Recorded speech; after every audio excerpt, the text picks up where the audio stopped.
नमस्कार, आप देख रहे हैं भोजपुरी पेज और मेरा नाम है अजीत यादव। दोस्तों, खेसारी लाल यादव जी का फिर एक बवाल होली सॉन्ग का बवाल पोस्टर को अभी अभी रिलीज कर दिया गया है। तो बता दो उस गाने का नाम क्या है। उस गाने का नाम दिया गया है आरा जंक्शन। और ये गाना काफी बवाल गाना है भाई लोग।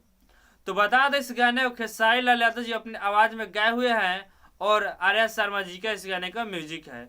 और वहीं बात किया जाए इस राइटर का, तो इस गाने को लिखे हुए हैं कृष्णा बेदर्दी जी। और इस गाने को कल ही के दिन यानी 20 तारीख को रिलीज किया जाएगा आप सभी के बीच में। किक पिक्चर यूट्यूब चैनल पे इस गाने को रिलीज किया जा रहा है।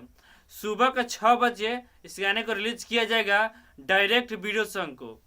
तो आप सब तैयार है ये इस गाने को सुनने के लिए और खेसारी लाल यादव जी को ढेर सारा प्यार देने के लिए। तो ऐसे ही अपडेट पाने के लिए हमारे चैनल को सब्सक्राइब करके हमारे चैनल से जुड़ जाइएगा, ताकि खेसारी लाल यादव से जुड़ी हर छोटी बड़ी खबर सबसे पहले इस चैनल पर मिलती रहती है।